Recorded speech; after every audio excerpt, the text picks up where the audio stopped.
Absence totale de volatilité, le calme avant la tempête, la plus belle nouvelle de la semaine. Et enfin, comment se préparer au pire, c'est ce qu'on va voir aujourd'hui. Alors prêt, c'est parti.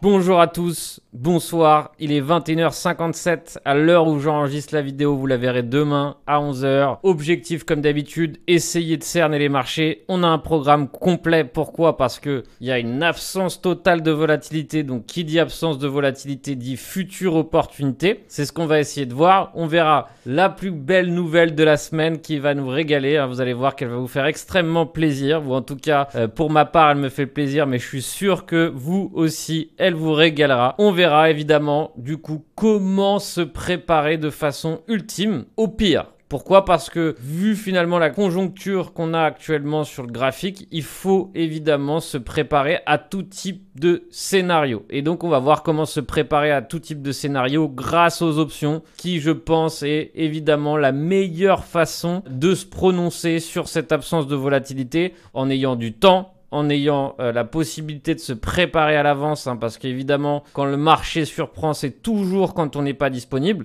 Donc évidemment, en utilisant les options, c'est ce qui va nous permettre d'avoir aucune préoccupation sur quand est-ce que ça se déroulera. Pourquoi? Parce qu'on se laissera du temps pour avoir raison et on n'aura pas besoin d'être derrière l'écran, on va dire par exemple quand on dort, et donc ça facilitera évidemment notre objectif. Derrière, on terminera par deux altcoins parce que ces deux altcoins offrent une configuration graphique intéressante. Alors évidemment, c'est une configuration qui est encore à surveiller car encore sous résistance. Donc évidemment, quand on a des scénarios comme ça sous résistance, je pense que le plus judicieux, c'est toujours de laisser la price action parler. Et donc si elle nous donne une réponse, dans ces cas-là, de commencer à s'engager. Donc tout d'abord, j'aimerais vous féliciter tous ceux qui regardent la vidéo aujourd'hui. Pourquoi? Parce que c'est tout simplement signe de force de caractère, persévérance, ce qui est complètement nécessaire à la réussite sur ces marchés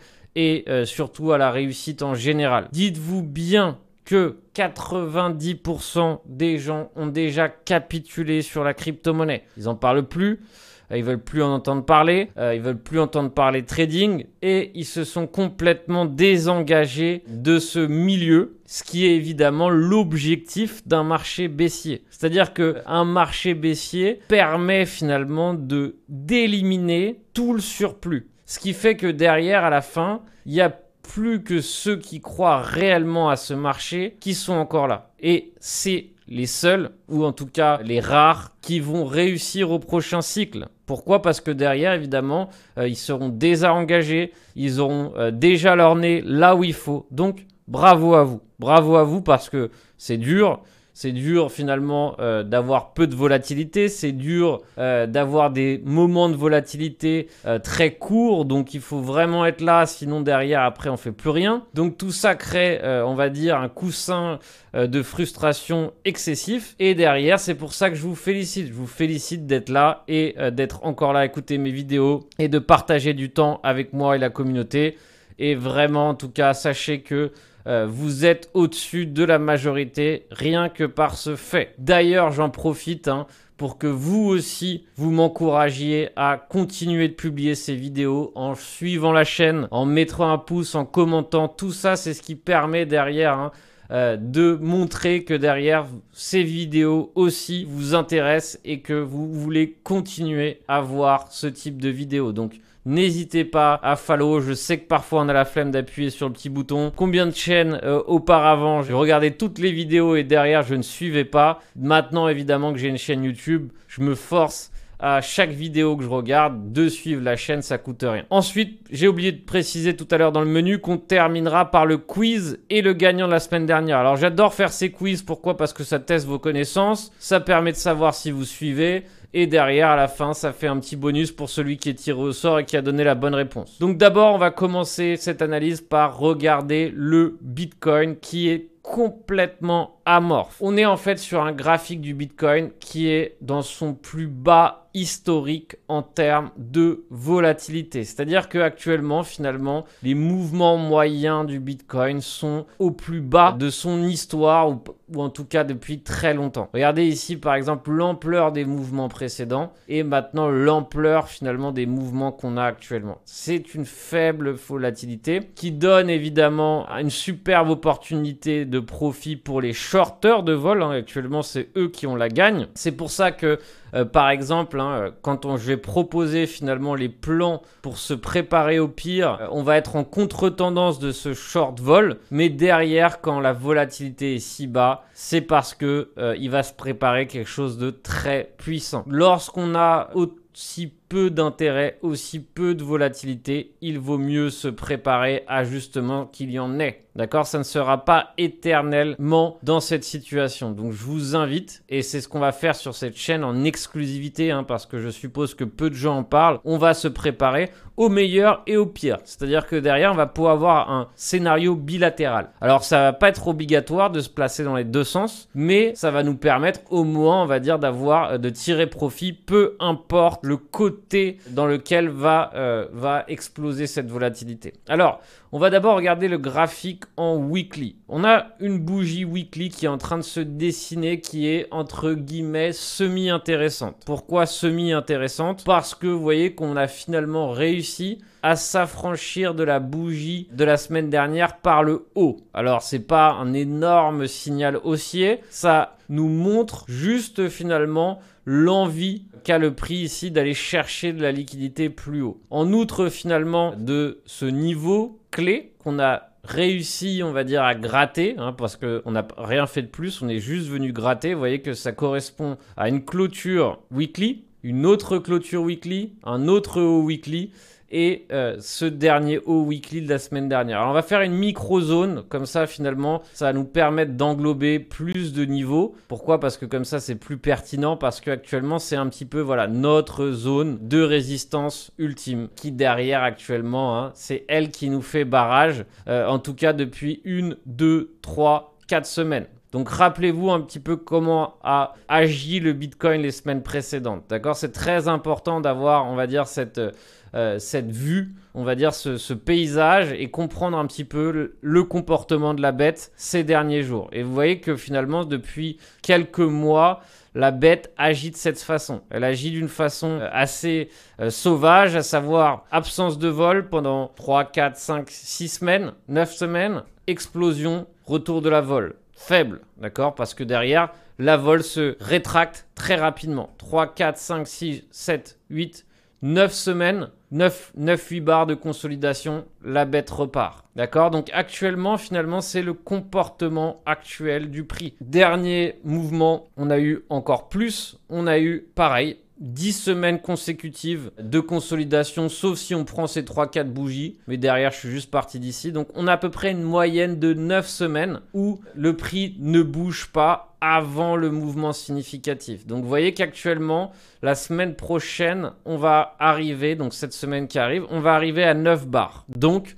on va arriver, on va dire, sur la moyenne au moment où le prix va exploser ou commence à exploser. Alors encore une fois, aucun biais, j'ai pas envie de dire à la hausse, j'ai pas envie de dire à la baisse. Pourquoi? Parce que les deux scénarios sont possibles et en décortiquant le prix de façon précise, on va essayer de justement comprendre quels sont ces niveaux clés et comment agir en fonction de la réaction sur ces niveaux clés. Alors déjà, il faut comprendre que pour moi, je pense que là où réside un maximum de liquidité, un maximum de stop loss, se trouve sur la barre des 30 200. Donc, il faut savoir, je vous rappelle que la décision sur l'ETF a été retardée, donc il ne s'est strictement rien passé. Le prix a à peine réagi, c'est-à-dire que vraiment le prix est complètement amorphe, presque en mort cérébrale totale, il ne bouge plus. Et donc, entre guillemets, le niveau où il y a le plus de liquidité stagnante se trouve pile poil, on va dire, sur les 30 200. Pourquoi? Parce que dites-vous bien que le prix agit toujours de cette façon. C'est-à-dire que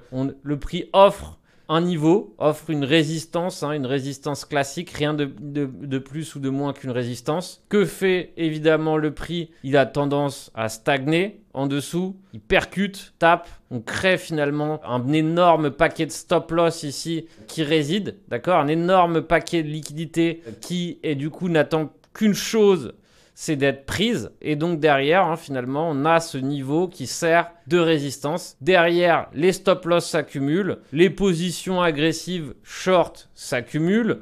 Possiblement, finalement, il y a les longs qui n'attendent qu'une seule chose, c'est de pouvoir agir et de potentiellement trader un breakout. Et derrière, on a ce phénomène classique qui s'est passé en fait finalement pile poil sur ce bas. Donc ça va être le même pattern mais à l'inverse. Et on perce la résistance, sauf que derrière, qu'est-ce qu'on fait? On réintègre et finalement, en fait, on est juste venu gratter des stop loss, envoyer des liquidations, permettre à d'autres finalement de se placer short de façon agressive et incognito. Pourquoi? Parce qu'elles ont profité de la liquidité qui est arrivée, hein, de la nouvelle liquidité des gens qui ont été forcés de fermer leur position. Et derrière, finalement, on commence à chuter. Donc ça pourrait être un des scénarios possibles auxquels je pense qu'il faut se méfier de façon assez importante, à savoir du coup observer si on fait un échec de franchissement sur les 30 200. C'est-à-dire que si derrière ici on s'approche, on franchit, on s'approche, on franchit, on réintègre. Et là dans ces cas-là ça serait fatal.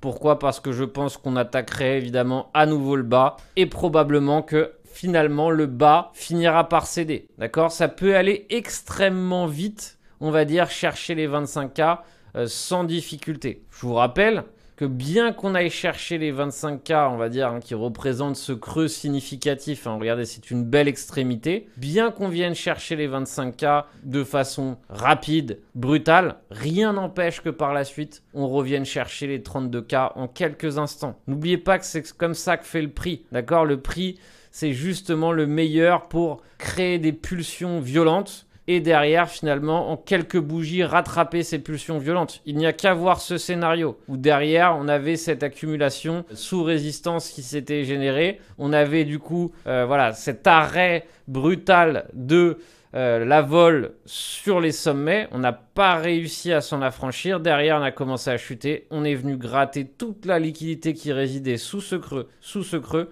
Et derrière, on a dessiné une bougie 10 000 $ plus loin. Donc, n'oubliez pas, c'est pas parce qu'on va chercher les 25K ici que derrière, c'est fini. Et derrière, ça sera potentiellement encore une meilleure opportunité que rentrer ici. Pourquoi? Parce qu'on profitera d'une meilleure élasticité. Donc, faut pas donner les choses pour perdues si on vient chercher les 25K, mais il faut surtout se préparer. Pourquoi? Parce que c'est là que vont naître les plus grosses opportunités. Pourquoi? Parce que malheureusement, c'est dans le désarroi, dans le chaos, dans là où la majorité vont se faire liquider, vont perdre l'espoir, vont peut-être prendre des décisions précipitées sous le feu de l'action, eh bien c'est à ce moment-là finalement qu'on a les plus belles réactions et donc finalement les plus belles opportunités pour générer du profit rapidement. C'est à ça que je dis quand il faut se préparer au pire. Pourquoi? Parce que quand on est prêt au pire, finalement, du coup, on n'a plus qu'à agir au bon moment. Et n'oubliez pas que finalement, la capacité d'agir quand il le faut, sans, on va dire, réfléchir sur les répercussions, hein, sans se poser de questions qui nous empêchent d'agir de façon cohérente, eh bien, c'est ce qui fait un bon trader. D'accord? Un bon trader n'est pas forcément quelqu'un qui prédit l'avenir correctement, c'est quelqu'un qui s'y prépare correctement, mais surtout qui n'a absolument pas peur d'agir au bon moment. C'est ça qu'on nous demande en tant que trader. C'est ça qu'on nous demande pour réussir. On doit avoir confiance en ce qu'on fait. Mais pour avoir confiance, il ne faut pas être surpris. Donc c'est pour ça que aujourd'hui, je voulais vraiment qu'on se prépare à ce scénario des 25K qui pourrait arriver. Et une des meilleures façons pour qu'il arrive, ça serait par exemple aussi de créer ce mouvement haussier où derrière on engendre à nouveau des acheteurs, sauf qu'on réintègre. Et là, dans ces cas-là, on commence petit à petit à chuter ou violemment à chuter. D'accord? ce même scénario pourrait aussi se mettre en place sur l'autre poche de liquidité. Pourquoi? Parce qu'actuellement, de la même façon que j'ai dessiné le petit schéma il y a quelques instants, ce même schéma est ici. D'ailleurs, vous remarquerez qu'on a eu plusieurs arrêts sur cette résistance. Le dernier arrêt est allé chercher plus loin que les précédents et c'est à partir de là qu'on a corrigé. Donc, très souvent, les meilleurs mouvements partent du haut. Donc, possible que finalement, ce mouvement qu'on a eu pourrait être peut-être aussi cette prise déjà de liquidité avant de chuter. C'est possible.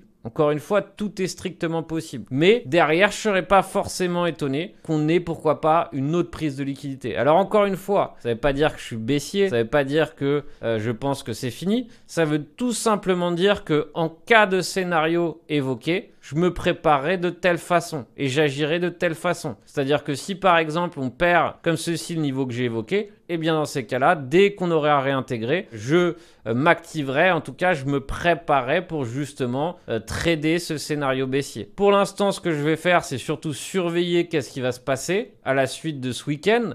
Pourquoi? Parce que déjà la volatilité du week-end n'est pas très fiable. Très souvent, tout ce qui s'est passé le week-end, on le reset dès lundi ou mardi. Donc derrière, ne vous fiez jamais à la price action du week-end. C'est souvent, on va dire, un joli piège. Donc peu importe. Je veux voir ce qui va se passer en début de semaine et voir si derrière on commence à pousser vers le haut ou auquel cas on commence à pousser vers le bas. D'accord? Donc maintenant, comment se préparer à ce qu'on perde les 29K et qu'on arrive à 24K et profiter justement de ce mouvement violent en ayant du temps et surtout en gagnant un montant, on va dire, extrêmement raisonnable par rapport à notre capital. C'est-à-dire qu'en fait, finalement, on peut avoir et profiter d'un risk to reward ultra intéressant, asymétrique, en cas de chute et en cas de reprise de la volatilité. Donc, en fait, finalement, on doit miser sur deux choses. Un mouvement baissier. 2, de la volatilité et de la force. Et derrière, finalement, si réellement on vient, par exemple, chercher les 25K, qui serait, on va dire, une des targets potentielles, on peut en avoir plusieurs en chemin, eh bien, on engendre un profit très, très, très gourmand, très intéressant. Et surtout, on peut se laisser beaucoup de temps pour avoir raison. Pas besoin d'avoir un stop loss qui va venir nous gratter,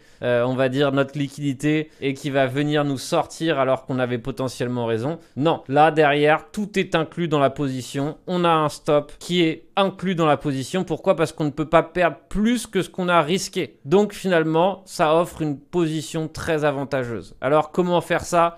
On se rend sur les options et on va se rendre sur delta.exchange. Donc c'est là où je trade les options, c'est là où finalement il y a des produits accessibles, on peut miser des petites quantités, derrière on trouve de la liquidité. C'est pas évidemment, on va dire, les contrats les plus utilisés en soi. Peu de gens utilisent les options, ce qui est très dommage parce que derrière ça peut être relativement intéressant, surtout dans ces moments où il y a une absence totale de volatilité. Donc quand tout le monde est, on va dire, en train de faire une chose, c'est toujours bien de faire l'inverse. Par exemple, Nicolas Taleb, qui est un grand contrarien, quelqu'un qui a gagné énormément d'argent, on va dire, dans le chaos, parce que justement, on va dire, une grosse partie de sa méthodologie et de sa stratégie, c'est justement de miser sur les événements rares. Mais lui, ce qu'il fait, c'est simple, c'est qu'il achète un paquet de put options en dehors de la monnaie, quand justement, personne n'en a envie. Donc évidemment, peu avant 2008, peu avant le Covid, les gens étaient placés à fond, étaient en pleine avarice totale, étaient, on va dire, aucun cas ils avaient envie d'acheter des put options. Derrière, dans un mouvement violent, comme on a pu avoir lors du Covid, ces put options se sont transformés en or. C'est-à-dire qu'il a pu faire des 10 000% ou des 100 000% sur certaines positions. Pourquoi? Parce que justement, il a acheté ces choses-là à des prix dérisoires et dans des cas de volatilité extrême, ces choses-là, ces put options commencent, on va dire, à exploser en termes de prix. Alors évidemment, si on attend de miser dans ce type d'environnement ou de miser sur le cas extrême, on doit s'attendre à ce que dans la majorité des cas, ça ne fonctionne pas. Mais derrière, les fois où ça fonctionne, évidemment, ça paie pour les autres où ça n'a pas fonctionné. Par exemple, j'ai misé sur des put options et des call options pour ce mois d'août et ils ont été perdants. Pourquoi? Parce qu'on n'a pas eu de volatilité. Mais derrière, je sais très bien que maintenant, je vais le refaire à nouveau en octobre. Et derrière, je me redonnerai des chances que ça réussisse. Et si ça ne réussit pas, eh bien, je le referai jusqu'à que ça réussisse. C'est pour ça que j'y mets un montant que je suis prêt à perdre de façon raisonnable, hein, sans que ça me mette, on va dire, dans une situation embarrassante, mais que ça soit assez intéressant pour que je puisse évidemment derrière en tirer un vrai profit en cas de réussite. Donc pour moi, il y a deux choses évidentes. C'est soit on explose la barre des 32K et on va chercher très rapidement les 35, etc. Pourquoi? Parce qu'on a stagné très longtemps sous les 32, donc de toute façon, ça sera ça. Si on franchit les 32, on ira rapidement chercher des zones beaucoup plus hautes. Et pareil, si on perd les 28, on ira rapidement, à mon avis, chercher les 25. Allez, 25 pour être raisonnable. Et évidemment, dans un cas extrême, plus bas. C'est pour ça qu'ici, dans ce cas-là, ce que je vais faire, c'est que je mise à la fois sur une hausse ou aussi à la fois sur une baisse. Donc, j'ai le droit de faire l'un ou l'autre. Je ne pourrais faire que la baisse. Pourquoi? Parce que derrière, si j'ai déjà des crypto-monnaies, en fait, finalement, je suis déjà exposé à la hausse. Donc, j'ai pas forcément besoin de m'exposer à la hausse. Donc, derrière, finalement, quelqu'un qui a beaucoup de crypto dans son portefeuille pourrait tout simplement se permettre d'utiliser cette stratégie uniquement pour trader à la baisse. Donc d'ailleurs, je vous rappelle qu'en utilisant mon lien qui est dans la description, vous obtenez moins 15% sur vos fees pendant 6 mois. Donc évidemment, sur vos premiers trades, ça va évidemment vous aider à payer moins de commissions. Derrière, évidemment, vous soutenez la chaîne. Et en plus de ça, vous n'avez plus qu'à m'écrire et je vous ajouterai un groupe Telegram pour que vous puissiez poser d'éventuelles questions. Donc derrière, vous n'avez plus qu'à m'écrire sur les réseaux pour me le dire. Dans ce cas de figure, qu'est-ce que je fais? Je me rends sur ces fameux contrats options. Je choisis le plus lointain. Je ne veux pas me prendre la tête à, en septembre, avoir peur que ça ne bouge pas. Non, je vais utiliser octobre qui est le plus lointain disponible. Comme ça, au moins, j'ai 75 jours pour avoir raison. J'estime que ça sera suffisant pour que la vol revienne. Si ce n'est pas le cas, eh bien, je ne gagnerai pas. C'est malheureusement le jeu lorsqu'on trade et lorsqu'on prend des risques. C'est que si on était sûr de son risque, eh bien, évidemment, tout le monde traderait. Donc, ce qui n'est absolument pas le cas. On n'est jamais sûr de rien. Donc, c'est pour ça que derrière, en tout cas, je vais maximiser mes chances en utilisant le 27 octobre. Donc, deux choix s'offrent à nous. Vous voyez qu'on a un Bitcoin actuellement à 29 400. Donc, le prix qui est ATM, at the money, est 29 000. Donc, le prix d'exercice le plus proche est 29 000. Sauf que, qu'est-ce qui se passe sur ces contrats? Comme vous pouvez le voir ici, il coûte 2000 $ et pour les calls et 1339 $ ou 1461, donc il faut prendre un prix moyen à 1400 on va dire, pour les put options. Les puts, c'est pour miser à la baisse. Donc vous voyez que miser à la baisse coûte moins cher que miser à la hausse. Ça déjà, c'est un facteur qui est à notre avantage si on souhaite acheter un put option et donc se préparer au scénario catastrophe. Hein. Donc on est déjà en avantage. Pourquoi? Parce qu'on paye moins. D'ailleurs, je vous rappelle que ici, c'est pour spéculer sur la valeur d'un BTC. C'est-à-dire que ce prix ici va nous permettre d'acheter, enfin de miser sur la totalité d'un BTC. C'est-à-dire que ici, on paye notre BTC 1339 $. C'est-à-dire que si le BTC perd 4000 $, on n'a plus qu'à soustraire finalement le prix qu'on a payé ici aux 4000 $ et ça sera notre profit net. Donc, on pourra jouer avec un levier extrêmement important tout en ayant un risque limité. C'est évidemment le gros plus des options. Donc derrière, deuxième option qui est plus spéculative. Hein. Pourquoi? Parce que derrière, on a besoin de plus de volatilité pour réussir. On a vraiment besoin d'un mouvement violent. Mais l'avantage, c'est qu'on y mise beaucoup moins. Et derrière, on peut avoir un reward étonnamment grand si ça réussit, mais moins de probabilité. Eh bien, ça serait par exemple de directement spéculer sur les 25K qui coûtent actuellement 300 $. Que se passe-t-il si à un moment, on arrive à 25K? Eh bien, évidemment, c'est contrat qu'on aura payé 300 $, on pourra peut-être les vendre 4, 5, 6, 7 fois plus cher. Et donc, on aura obtenu un 3 x 4 x 5 x 6 x 7 x 8 x 10. Ça m'est même déjà arrivé de faire des fois 30 lorsque ça a bien été acheté. Alors, ça a été les cas de figure les plus rares. Mais en tout cas, c'est possible. Donc derrière, comment comprendre aussi son risque to reward de façon claire et constructive? On utilise ici le stratégie builder. Que se passe-t-il sur le stratégie builder? En cliquant ici, on va arriver sur cette page et derrière, on va comprendre notre risque to reward. Donc là, qu'est-ce que j'ai fait? J'ai tout simplement acheté les 31 000, d'accord? Donc plus loin que le prix actuel, donc payer moins cher. J'ai acheté les 29 000 en call, hein, les deux en call. Et derrière, ce que j'ai fait aussi, c'est que j'ai acheté les put options aussi, avec un à 25 000 qui m'a coûté 376 $ et un qui m'a coûté derrière Ah, ici, j'en ai acheté que un, par exemple, comme je vous ai évoqué tout à l'heure, à 375 $. Donc, comme vous pouvez le voir, le risque to reward est complètement démentiel. C'est-à-dire qu'ici, on a misé 376 $. Et si réellement le prix va chercher, par exemple, les 25 000, voire plus, les 24 par exemple, vous voyez qu'ici, on part sur un profit à 1600 $. Donc, on se fait presque un x5 sur son risque. Donc, vous voyez que ça représente quelque chose d'assez intéressant. Derrière, évidemment, ce qu'on peut faire, c'est aussi, par exemple, miser sur les 29 000, pourquoi pas, pour derrière maximiser ses chances de réussite. Pourquoi? Parce qu'on peut prendre 2 contrats. Personne ne nous empêche de prendre 2 contrats. Si derrière, on va en acheter 5, on en achète 5. Et donc, vous voyez qu'ici, sur le Strategy Builder, on choisit la date, on clique, et derrière, j'ai rajouté mon deuxième contrat. Et là, vous voyez que finalement, mon risque to reward est moins asymétrique, mais vous voyez que finalement, il est plus facile d'arriver à la rentabilité en cas évidemment de chute. Vous voyez que par exemple ici, dans ce cas de figure, arrivé à 25K, on part sur un bénéfice net de 3800 $ environ, pour un risque de environ 1600 $. Un peu plus. Donc vous voyez que c'est extrêmement intéressant et le plus intéressant c'est que derrière évidemment on n'a pas besoin d'être derrière l'écran. Peu importe quand ça arrivera, si ça arrive, si le moment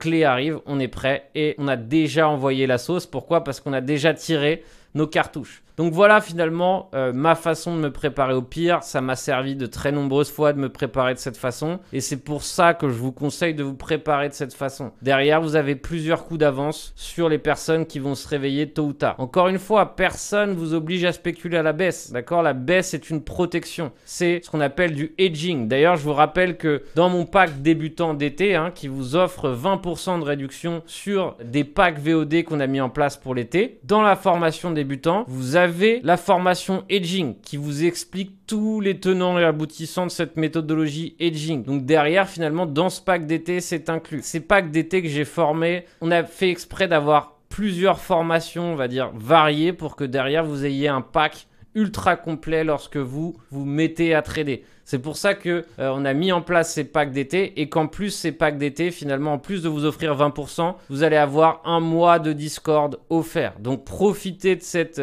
on va dire, cette braderie estivale pour vous préparer à la rentrée qui va être sportive. Rappelez-vous et croyez-moi, on reste jamais aussi calme longtemps. Quand on est calme comme ça, ça prépare quelque chose de gros. Alors, qu'est-ce que ça peut préparer? Un mouvement violent baissier. Mais derrière, à quoi ça sert ce type de mouvement violent baissier? Ça sert à probablement préparer un autre mouvement haussier. Je vous rappelle que c'est en partant des grosses baisses qu'on commence les grosses hausses. Ou derrière, tout simplement, un mouvement haussier tout court. Donc, préparez-vous. Et pareil, je vous encourageais tout à l'heure à vous préparer parce que c'est important. C'est la préparation qui fait tout. Derrière, on va maintenant parler des 2 cryptos qui m'intéressent. Donc, évidemment, il y a Ethereum qui reprend un petit peu de poil de la bête, qui reprend un petit peu de force, mais qui, on va dire, a une volatilité complètement inexistentielle actuellement. Il a un shop relativement chargé en daily. Donc, on voit ici que tous les graphiques sont chargés à bloc. Ils n'attendent qu'une chose, c'est tout simplement de se déclarer dans un sens ou dans l'autre. Donc, c'est pour ça que, voilà, je sais qu'on va pas rester calme ad vitam. C'est pour ça qu'évidemment, chaque jour, je me prépare. Chaque semaine, je me dis c'est la bonne. C'est pas grave, c'est retardé. Mais derrière, je suis prêt et je suis là pour que justement, quand ça bouge, je me fasse plaisir. Il suffit, on va dire, de quelques courbes. Ce mois-ci, on va dire que c'est que quelques jours de trading qui ont fait mes mois. Vraiment, c'est-à-dire qu'en juin, on a eu cette petite courbe de juin.